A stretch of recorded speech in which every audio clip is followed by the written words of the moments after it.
24-এর ছাত্র নাগরিক অভ্যুত্থান যখন শুরু হয়, আমি তখন সাউথ আফ্রিকাতে একটা স্ট্যাটাস দিয়েছিলাম, কোটা নয় গোটা দেশ সংস্কার করা লাগবে।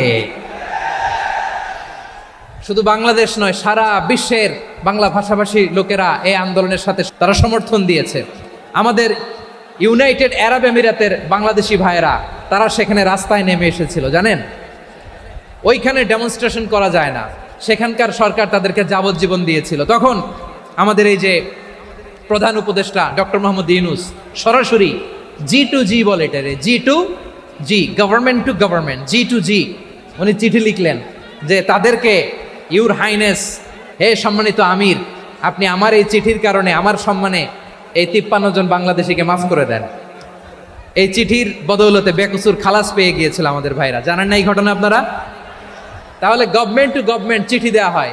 সপ্তম হিজরিতে বিষ্ণু ইসলাম সব সুপার পাওয়ারের কাছে চিঠি দিলেন, রোমান সম্রাটের কাছে, পারস্য অধিপতির কাছে, মিশরের অধিপতির কাছে, সবার কাছে চিঠি লিখলেন। চিঠির ভাষা ছিল এরকম, মিন মুহাম্মাদিন রাসূলিল্লাহ ইলা মুকাওকিস আযীমিল কিবত, মুহাম্মদ রাসূলুল্লাহর পক্ষ থেকে মিশরের বাদশার কাছে, আসলিম তাসলাম, ইসলাম মানো শান্তিতে থাকবা, সালামুন আলা মান ইত্তাবা আল হুদা, শান্তি তার জন্য যে হেদায়েতের অনুসরণ করে। সুবহানাল্লাহ পড়েন। তো এই চিঠি অনেকে ভালোভাবে রিসিভ করেছে, অনেকে এই চিঠি পাওয়ার পরে নবীর কাছে আবার ইন রিটার্ন উপহার পাঠিয়েছে। কি পাঠিয়েছে? উপহার। মিশরের বাদশাহ মুকাওকিস তিনি বিশ্বনবীকে বিশাল এক উপহারের ডালি পাঠিয়েছেন। মিশরের বাদশাহ মুকাওকিস ছিলেন ধর্মে খ্রিস্টান। লালমনিরহাটের ভাইয়েরা আওয়াজ করে বলেন, মিশরের বাদশাহ ধর্মে কি ছিল? খ্রিস্টান। কি উপহার দিয়েছিল আমার নবীকে? শুনতে মনে চায়? আওয়াজ নাই লালমনিরহাটের গলায়, শুনতে মনে যায়? 1000 স্বর্ণ মুদ্রা, 1000 স্বর্ণ মুদ্রা। 2টা খ্রিস্টান দাসী, একজনের নাম মারিয়া বিনতে শামউন আল কিবতিয়া, আরেকজনের নাম সিরিন বিনতে শামউন আল কিবতিয়া। একজন খ্রিস্টান দাস 20 থান কাপড় জামা বানানোর জন্য, আমরা নবী যেন সেলাই করে জামা বানাতে পারে এজন্য 20 থান কাপড়, 20 থান ফাইন গার্মেন্ট। সুবহানাল্লাহ পড়বেন না? এরপরে একটা গাধা যেটার নাম ছিল উফাইর, আর একটা খচ্চর, এটার নাম ছিল দুলদুল। খচ্চর চিনেন? গাধা আর ঘোড়ার ক্রসিং এ যে প্রাণীটা দুনিয়াতে আসে ওটার খচ্চর বলে। তো এই যে সুপার পাওয়ার খ্রিস্টান বাদশার কাছে নবী চিঠি লিখলেন, ওই খ্রিস্টান বাদশাহ আমার নবীকে উপহার দিল। বিশ্বনবী এই উপহারগুলো সানন্দে গ্রহণ করেছে। সুবহানাল্লাহ পড়বেন না? তাহলে অমুসলিম কেউ যদি আপনাকে উপহার দেয়, হালাল উপহার হলে আপনি গ্রহণ করতে পারবেন। অনুরূপভাবে পারস্যের বাদশাহ, রোম সম্রাট বিশ্বনবীকে উপহার পাঠিয়েছেন। আমার নবী সবগুলো উপহার, গিফট গ্রহণ করেছেন। সুবহানাল্লাহ বলেন। তাহলে প্রিয় লালমনিরহাট, আওয়াজ করে বলুন, ইসলাম কি ন্যারো মাইন্ডেড রিলিজিয়ন না ব্রড মাইন্ডেড? আম্মাজান আয়েশার কাছে মাসালা জানতে চায় মেয়েরা, হে আম্মাজান, অগ্নি উপাসকেরা তাদের ঈদের দিন নওরোজের সময় আমাদেরকে পাখি দেয়, নেওয়া যাবে? উনি বললেন, ওরা জবাই করে দিলে নেওয়া যাবে না, কিন্তু ওরা যদি ফলমূল এরকম খাবার দেয় এগুলো নেওয়া যাবে। তার মানে অমুসলিমদের দেয়া উপহার এটা গ্রহণ করা যায়। সুবহানাল্লাহ বলেন। শুধু তাই নয়, বিষ্ণু ঈসা ইসলাম অমুসলিমদের সাথে আর্থিক লেনদেনও করেছেন, ফিনান্সিয়াল ডিলিং করেছেন। অমুসলিমদের সাথে প্রয়োজনে আপনি ফিনান্সিয়াল ডিলিং করতে পারবেন। আমরা প্রায় দেখি বাজারের মিষ্টির দোকানগুলো আমার হিন্দু ভাইদের, তারপরে যে বারবার শপ, চুল কাটে যে নাপিত, অধিকাংশ নাপিতের দোকানে কারা? আমার হিন্দু ভাইরা। তা আপনি চুল কাটতে পারবেন কিনা? পারবেন কিনা বলেন? পারবেন। তার দোকান থেকে দই মিষ্টি কিনতে পারবেন কিনা? হ্যাঁ, আমার মুসলিম ভাইয়ের দোকান থাকলে ওইটার আমি বেশি প্রায়োরিটি দিব, ঠিক কিনা? কিন্তু যদি তাদের সার্ভিস নিতে চান, প্রোডাক্ট নিতে চান, পারবেন। তার দলিল সহিহ বুখারী, আম্মা জান আয়েশা রাদিয়াল্লাহু তাআলা আনহা বলেন, ইশতারা রাসূলুল্লাহ সাল্লাল্লাহু আলাইহি ওয়াসাল্লাম মিন ইয়াহুদিয়িন তুআমান ওয়া রাহানাহু দিরআহু মিন হাদিদ। রাসূল সাল্লাল্লাহু আলাইহি ওয়াসাল্লাম এক ইহুদির কাছ থেকে, কার কাছ থেকে? সবাই বলে নাই, কার কাছ থেকে? আমার নবী, পেয়ারা নবী এক ইহুদির কাছ থেকে জব কিনেছিল। জব, বার্লি, যেটা দিয়ে রুটি বানায়। ওই জবের দাম দেওয়ার টাকা পয়সা নবীর কাছে ছিল না, ফলে নবী ওনার একটা পোশাককে মর্গেজ রেখেছিলেন, মর্গেজ বন্ধক, যে এখন এটার দাম দিতে পারবো না, কয়েক কেজি বার্লি নিয়ে যাই আর বন্ধক হিসেবে আমার জামাটা রেখে গেলাম, যেই দিন দাম দিব ওই দিন জামাটা ছুটাই নিয়ে যাব। সুবহানাল্লাহ পড়বেন না? বাকিতে নিছিলেন, বাকিতে। দিরআহু মিন হাদিদ, লোহার তৈরি বর্ম, মানে যুদ্ধের পোশাক, লোহা দিয়ে বানানো। বিশ্বনবী বললেন কয়েক কেজি জব দাও, টাকাটা পরে দিব, এখন টাকা নাই, বন্ধক হিসেবে মর্গেজ হিসেবে আমার জামা রেখে গেলাম, যখন টাকা দিব জামা ছুটায় নিব। আওয়াজ করে বলতে হবে সুবহানাল্লাহ।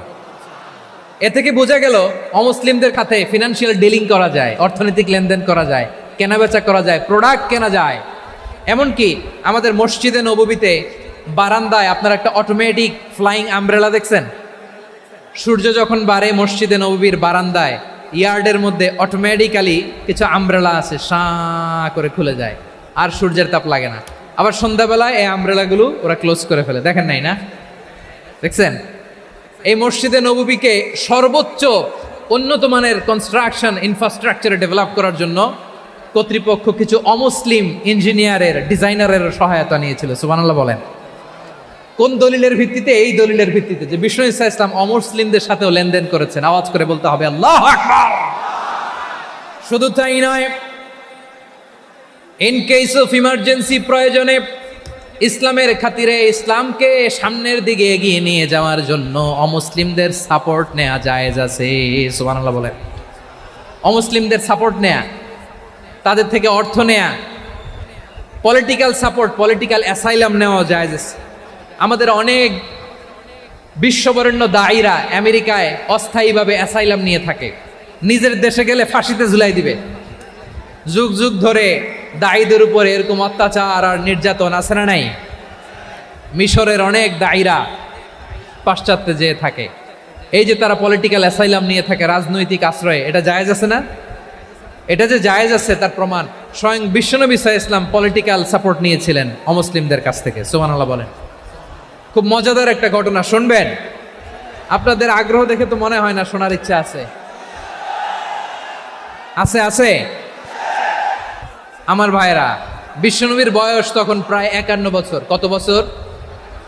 বিশ্বনবীর সবচেয়ে কাছের মানুষ খাদিজা রাদিয়াল্লাহু তাআলা আনহা ইন্তেকাল করেছেন।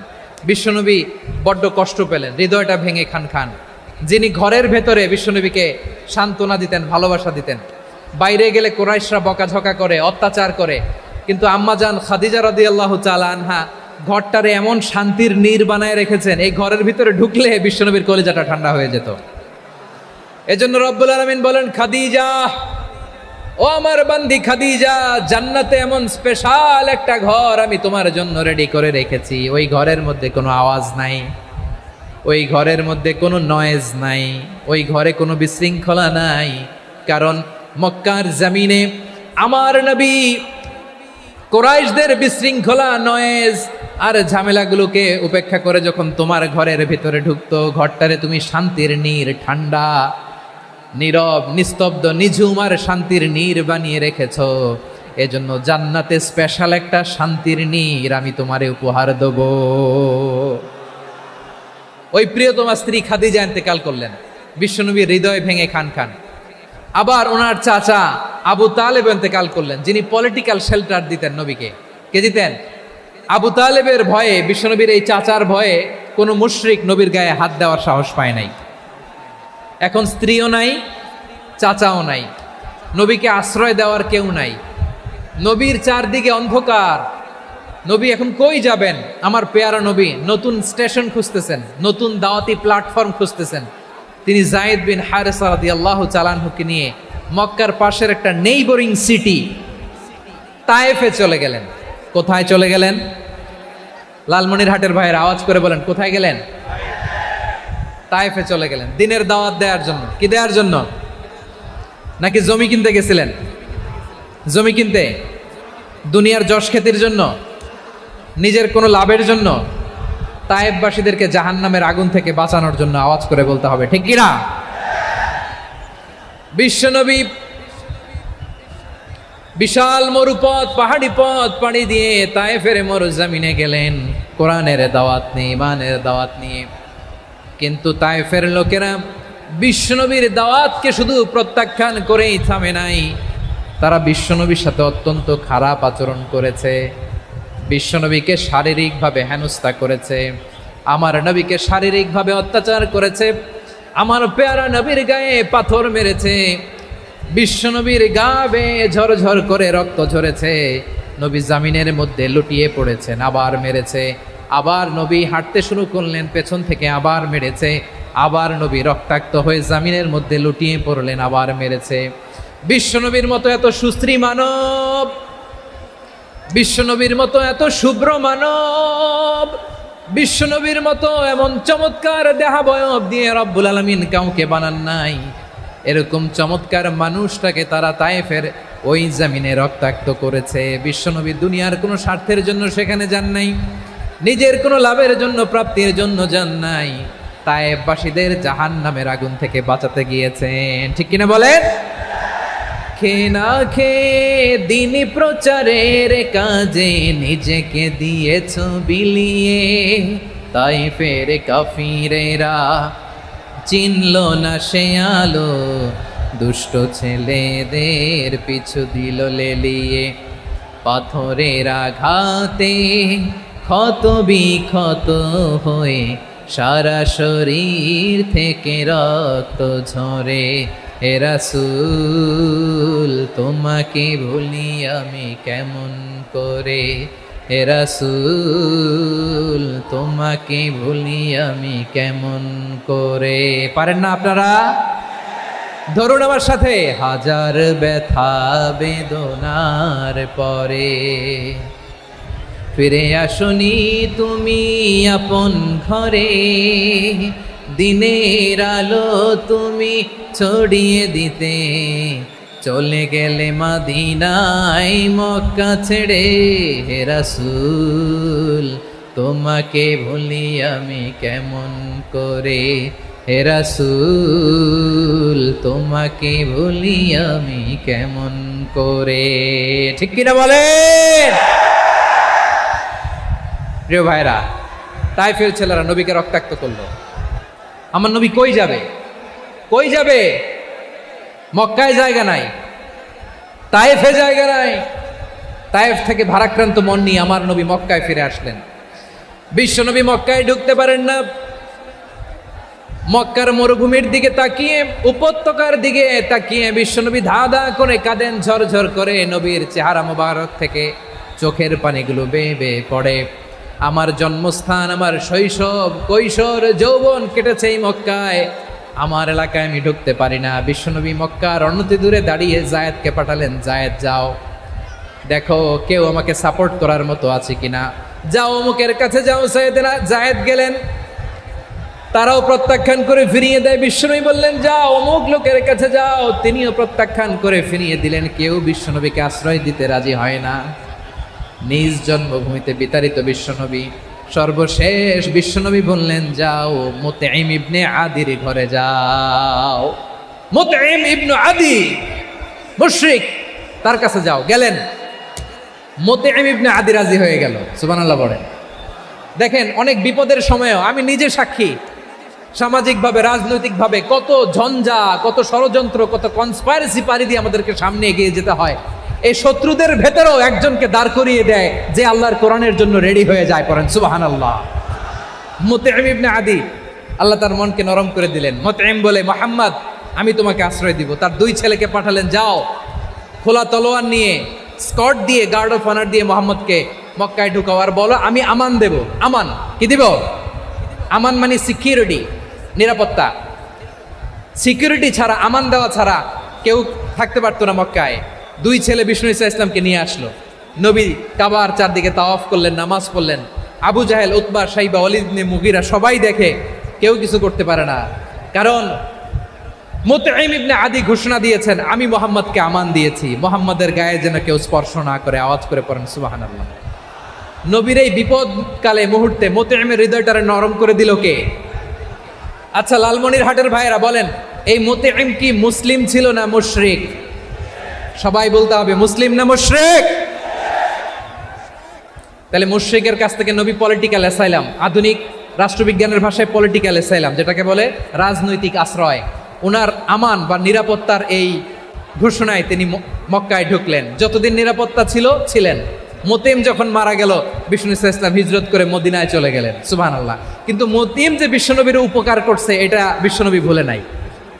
আমাদের অনেকে আছে উপকার করার পরে আর খেয়াল থাকে না, খাওয়ার পরে গলা দিয়ে নামলে আর খেয়াল থাকে না, এরকম আছে না নাই? আমার নবী ভুলে নাই।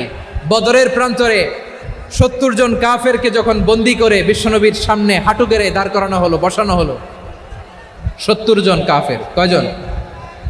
বিশ্বনবী তাদের দিকে তাকিয়ে বললেন, সহিহ বুখারীর বর্ণনা, লাউ কানাল মুতঈম ইবনু আদি হাইয়ান সুম্মা কাল্লামানি হাউলাইন নাতনা লা তারাকতুহুম লাহু। বদরের প্রান্তরে 70 জন বন্দি কাফিরের দিকে তাকিয়ে আমার নবী বললেন, আজকে মুতঈম ইবনে আদি যদি বেঁচে থাকতো আর তোমাদের 70 জনের ব্যাপারে যদি মুতঈম এক বাক্যে একটা সুপারিশ করত, তার সম্মানে আজকে তোদের সবাইকে আমি মাফ করে দিতাম। সুবহানাল্লাহ। নাই? বিশ্বনবী মুতঈমের এই সাহায্যের কথা বলে নাই। 70 জন মুশরিক হাঁটু গেড়ে বসা, নবী চাইলে এখনই এক্সিকিউশন অর্ডার দিতে পারে। তিনি বললেন, আজকে যদি মুতঈম বেঁচে থাকতো আর মুতঈম যদি তোদের জন্য সুপারিশ করতে, এই আবর্জনাগুলোর ব্যাপারে সুপারিশ করতে, আমি মুহূর্তেই তোদেরকে এমনি মাফ করে দিতাম। এবার বলেন, ইসলাম কি ন্যারো মাইন্ডেড না ব্রড মাইন্ডেড? শুধু তাই নয়, যাকে যে সম্মান দেয়ার আমার নবী দিতেন, হোক আস্তিক হোক নাস্তিক, হোক মুসলিম হোক অমুসলিম। বিষ্ণু ইসলাম যখন রোমান সম্রাটের কাছে চিঠি লিখেছেন, আমার প্রিয় লালমনিরহাটের ভাইরা, অল্প কয়েক মিনিট কয়েকটা জরুরি কথা বলবো, এদিকে তাকান, এদিকে। রোমান সম্রাটের কাছে বিশ্বনবী যখন চিঠি লিখলেন মিন মুহাম্মদ রাসূলিল্লাহ ইলা হিরাকলা আযীমির রোম, মুহাম্মদের পক্ষ থেকে হিরাক্লিয়াসের কাছে, যিনি হচ্ছেন আযীমির রোম। এটা নবী নিজ থেকে বানায় লিখছেন অতিরিক্ত সম্মান দিয়ে। কোন রাষ্ট্রপ্রধান যখন আসে তাদেরকে আমরা কি বলি জানেন? তার নামের শেষে HE এটা লিখতে হয়, H.E.